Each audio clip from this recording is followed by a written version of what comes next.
تو وہ ان کو طلاق دے دیں گے تو نبی پاک صلی اللہ علیہ وسلم ان کی متعلقہ سے نکاح کریں گے، حضرت زینب سے نکاح کریں گے۔ اب حضرت محمد مصطفیٰ صلی اللہ علیہ وسلم کو یہ خوف اور خدشہ رہتا کہ ہائے لوگ کیا کہیں گے، ظاہری بات ہے کہ اپنی بہو کے ساتھ نکاح کر لیا، جبکہ اللہ سبحانہ تعالیٰ فرماتا ہے تمہارے خوف اور ڈر کا زیادہ حقدار میں ہوں، آپ نے میرے سے ڈرنا ہے، میرے احکامات کی پاسداری نہ کرتے ہوئے آپ کے دل میں خوف ہونا چاہیے، بجائے اس کے کہ لوگ کیا کہیں گے۔ تو اللہ سبحانہ تعالیٰ نے حکم دیا، جو اللہ سبحانہ تعالیٰ نے وعید فرما دی کہ نبی پاک صلی اللہ علیہ وسلم اب حضرت زینب کے ساتھ نکاح کریں گے۔ یہاں پر یہ بات ثابت ہو گئی کہ نبی پاک صلی اللہ علیہ وسلم نے فرمایا تم میرے نام پر نام تو رکھ سکتے ہو لیکن میری کنیت پر نام نہیں رکھ سکتے، یعنی نبی پاک صلی اللہ علیہ وسلم مردوں میں سے کسی کے بھی باپ نہیں ہیں۔ اب ہے سورۃ الاحزاب آیت نمبر 41، اللہ سبحانہ تعالیٰ فرماتا ہے مسلمانوں اللہ تعالیٰ کا ذکر بہت کیا کرو۔ نبی مکرم صلی اللہ علیہ وسلم یہ تک فرماتے ہیں کہ اللہ سبحانہ تعالیٰ کا ذکر ایسے کرو کہ لوگ تمہیں دیوانہ کہنا شروع کر دیں، اس حد تک اللہ کے ذکر کو عام کرو، چاہے آپ کو ایک آیت کریمہ بھی سمجھ کیوں نہیں آ گئی، آپ نے اس کی بھی تبلیغ کو عام کرنا ہے۔ سورۃ الاحزاب آیت نمبر 42، 42 اور صبح شام اس کی پاکیزگی بیان کرو، جیسے صلات میں بھی اور ویسے بھی کہیں آپ کو تبلیغ کرنے کا موقع ملے، جن سے آپ پیار کرتے ہیں ان کے ساتھ بھی آپ تبلیغ کو اللہ سبحانہ تعالیٰ کے ذکر کے ساتھ نبی مکرم صلی اللہ علیہ وسلم کی شایان شان بیان کرتے ہوئے آپ نے عام کرنی ہے۔ سورۃ الاحزاب آیت نمبر 43، وہی ہے جو تم پر رحمتیں بھیجتا ہے، کون؟ اللہ سبحانہ تعالیٰ کی ذات، اور اس کے فرشتے تمہارے لیے دعائے رحمت کرتے ہیں۔ یہ ایک حدیث میں نے آپ لوگوں کو ویسے بھی بھیجی تھی، صحیح مسلم کی کتاب الآداب سے، آپ اوپر واٹس ایپ کے جو ہمارا گروپ ہے اس پر دیکھ سکتی ہیں وہ حدیث مبارکہ صحیح مسلم کی۔ نبی پاک صلی اللہ علیہ وسلم نے فرمایا کہ جب ایسی محفلیں سجی ہوئی ہوتی ہیں، لیلا آپ جاؤ یہاں سے بیٹا، جب ایسی محفلیں سجی ہوئی ہوتی ہیں جہاں پر ذکر الہی بلند ہوتا ہے تو اللہ سبحانہ تعالیٰ سے اجازت لے کے فرشتے آ کے ایک ایک کے ساتھ بیٹھ جاتے ہیں، اور جب محفل کا اختتام ہوتا ہے تو فرشتہ ایک ایک جا کے اللہ سبحانہ تعالیٰ کے بلانے پر، کیا اللہ کو نہیں پتہ ہوتا؟ اللہ کو تو پتہ ہے، بے شک پتہ ہے، تو اللہ سبحانہ تعالیٰ جان بوجھ کے پوچھتے ہیں کہ تم لوگ کہاں سے آ رہے ہو؟ چند فرشتے کہتے ہیں یا اللہ ہم ایک ایسی جگہ سے، ایک ایسی مجلس سے، ایک ایسی محفل سے آ رہے ہیں جہاں پر آپ کا ذکر الہی چل رہا تھا اور نبی مکرم صلی اللہ علیہ وسلم کی شایان شان بیان ہو رہی تھی۔ تو اللہ سبحانہ تعالیٰ پوچھتا ہے کیا مانگ رہے تھے وہ؟ تو فرشتے بتاتے ہیں یا اللہ وہ آپ سے آپ کی رحمت مانگ رہے تھے۔ تو اللہ سبحانہ تعالیٰ فرماتا ہے کہ بے شک جس نے اس کی امید رکھی میں نے اس کو اپنی رحمت عطا کی۔ اسی طریقے سے ایک دوسرا گروہ فرشتوں کا کہتا ہے یا اللہ وہ آپ سے آپ کی جنت بھی مانگ رہے تھے، اللہ سبحانہ تعالیٰ فرماتا ہے میں نے ان کو اپنی جنت بھی عطا کر دی۔ ایک تیسرا گروہ آ کے کہتا ہے یا اللہ وہاں پر چند لوگ ایسے بیٹھے تھے جو گنہگار تھے، جو بدکار تھے، تو کیا آپ ان کے ساتھ کیا معاملہ کریں گے؟ تو اللہ سبحانہ تعالیٰ فرماتا ہے کہ نیکوکاروں کے صدقے، ایسی محفل کے صدقے، کیونکہ یہ محفلیں اللہ کو بہت زیادہ پسند ہوتی ہیں، جن کو ہم لوگ محفل مجلس، درس قرآن کی محفلیں، تبلیغ کی محفلیں یا میلاد مصطفیٰ کی محفلیں، تو اللہ سبحانہ تعالیٰ کو بہت بہت زیادہ پسند ہوتی ہیں۔ اس لیے اللہ سبحانہ تعالیٰ نے فرمایا کہ میں ان گناہگاروں کو بھی اس محفل کے صدقے بخش دیتا ہوں، سبحان اللہ العظیم۔ تو میری اسلامی بہنوں، یہیں اللہ سبحانہ تعالیٰ فرماتا ہے کہ اس کے فرشتے تمہارے لیے دعائے رحمت کرتے ہیں تاکہ وہ تمہیں اندھیروں سے اجالے کی طرف لے جائیں، تاریک زندگیوں سے، گمراہی کی زندگی سے اٹھا کے اجالوں کی طرف لے جانا، اسلام کی طرف لے کے آنا، اللہ کے راستے پر لے کے آنا۔ اور اللہ تعالیٰ مومنوں پر ہی بہت مہربان ہے، مومن وہ جو کامل یقین رکھتے ہوں لا الہ الا اللہ محمد رسول اللہ پر، کہ اردو کے ادیب اشفاق احمد صاحب فرماتے ہیں کہ میں نے اپنے بابا جان سے پوچھا کہ بابا جان مسلمان اور مومن میں کیا فرق ہے؟ تو میرے والد محترم فرماتے ہیں کہ بیٹا مسلمان وہ جو اللہ کو مانے اور مومن وہ جو اللہ کی مانے، تو اللہ کی مان کے مومن بن جائیں، اللہ ہمیں یہ توفیق دے، آمین یا رب العالمین۔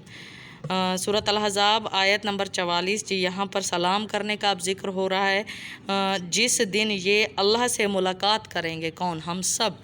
اور ان کا تختہ سلام ہوگا، اللہ کی رحمت ہوگی۔ نبی پاک صلی اللہ علیہ وسلم نے حکم دیا ہر سوار چلتے ہوئے کو سلام کرے، ہر چلتا ہوا بیٹھے ہوئے کو سلام کرے، ہر بیٹھا ہوا لیٹے ہوئے کو سلام کرے، حتیٰ کہ تمہارے سامنے ایک درخت کی آڑ اوٹی کیوں نہ آ گئی، اس کے بعد بھی تمہیں کوئی مل گیا تو سلام کو عام کرو۔ سلام رحمت ہے کہ نبی پاک صلی اللہ علیہ وسلم کے دور میں اکثر لوگ آپ صلی اللہ علیہ وسلم کو چھیڑنے کے لیے، تنگ کرنے کے لیے السلام علیکم کی جگہ پر السلام کہہ دیتے تھے، جس کا مطلب ہے کہ تم پر توبہ نعوذ باللہ لعنت ہو۔ تو حضرت عائشہ ان کو کہتی تھی وعلیکم السلام۔ تو نبی پاک صلی اللہ علیہ وسلم فرماتے آپ نے ایسا کیوں کہا جیسا انہوں نے کہا تو میں نے بھی ان کو ویسا ہی کہہ دیا۔ آپ صلی اللہ علیہ وسلم اس چیز سے منع فرماتے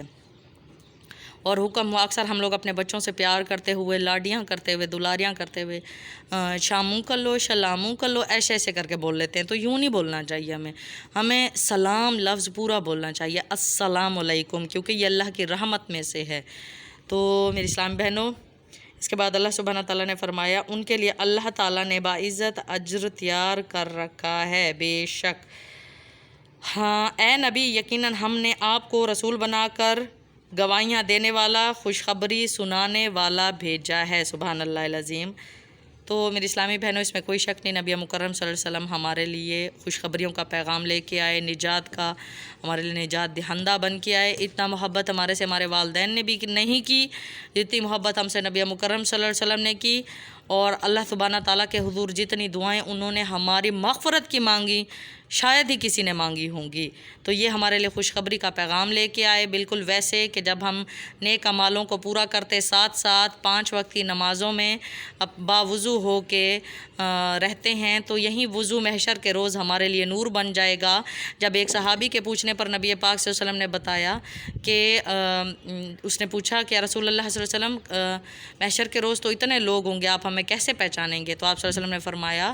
جب تم وضو کرتے ہو تو تمہارے چہروں پر ایک نور چمکے گا، جیسے ہی وہ نور چمکے گا میں تمہیں پہچان لوں گا، تمہاری طرف اشارہ کروں گا۔ سلسلہ صحیحہ حدیث تواتر، صحیح بخاری جلد سوم کی آخری حدیث، اور جس کی طرف میں اشارہ کروں گا اللہ سبحانہ تعالیٰ میری سفارش قبول کرتے ہوئے اسے جنت کا وارث بنائیں گے انشاءاللہ العظیم۔ آگے اللہ سبحانہ تعالیٰ فرماتا ہے سورۃ الاحزاب آیت نمبر 46 میں کہ اور اللہ کے حکم سے اس کی طرف سے بلانے والا اور روشن چراغ، یعنی سراج منیر نبی پاک صلی اللہ علیہ وسلم، روشن چراغ۔ بے شک ہم اندھیروں میں تھے، بے شک ہم تاریکیوں میں تھے، ہمیں بہن، بیٹیوں، بیویوں، ماؤں کی عزت کی کوئی بھی پاسداری نہیں تھی، اور بالکل ہی ہم لوگ مطلب اس حد تک جاہل تھے کہ جیسے ایک نظام آج ہو نکلا ہے جس کو ہم آزادی سمجھتے ہیں، فحاشی ہے، حالانکہ وہ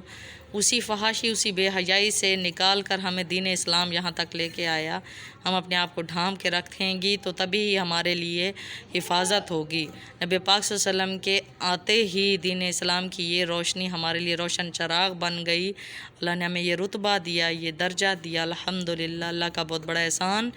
مسلمان ماں باپ ملے، مسلمان خاندان ملے، مسلمان مملکت ملی، تو اللہ کے شاکر بنیں۔ اللہ ہمیں توفیق دے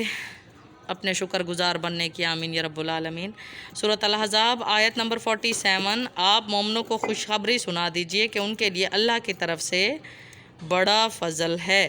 اور سورۃ الاحزاب آیت نمبر 48، اور کافروں اور منافقوں کا کہنا نہ مانیے، جو ایذا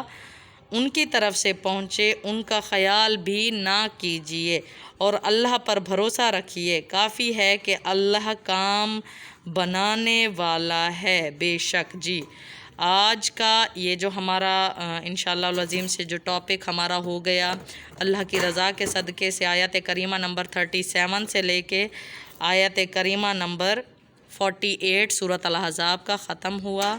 نبی پاک صلی اللہ علیہ وسلم کو بہت سارے لوگ تکلیف دیتے، جب آپ صلی اللہ علیہ وسلم ان کو تبلیغ کرتے تو ان میں کچھ منافق ہوتے تھے، کچھ تو سچے پیروکار، کچھ منافق بھی ہوتے تھے، کچھ منہ پر بھی دشمنی کرتے۔ تو آپ صلی اللہ علیہ وسلم کے لیے اللہ سبحانہ تعالیٰ نے فرمایا کہ آپ کا کام صرف پہنچا دینا ہے، چلانا نہ چلانا میرے راستے پر یہ میرا کام ہے۔ جی اپنا بہت سارا خیال رکھیے گا، اپنی اسائنمنٹس اچھے سے لکھیے گا، ایک ایک ٹاپک کو اچھے سے تیار کیجیے گا کانفرنس کے لیے انشاءاللہ العظیم۔ یہ سورت بھی عنقریب ختم ہونے کو ہے، میں اللہ کی ذات پر کامل یقین رکھتے ہوئے کہ شعبان میں ہی انشاءاللہ العظیم ہماری یہ کانفرنس کا انعقاد ہوگا اللہ کے حکم سے۔ پھر میں انشاءاللہ جیسے ہی ہم لوگ اختتام کے قریب پہنچ جائیں گے اس صورت کے، میں اناؤنسمنٹ کر دوں گی کہ کون سے دن انشاءاللہ العظیم ہماری سورۃ الاحزاب اور سورۃ الحجرات کانفرنس ہوگی انشاءاللہ العظیم۔ تب تک کے لیے میں آپ کی لیکچرر ہنا سہرش آپ سے اجازت چاہتی ہوں۔ السلام علیکم۔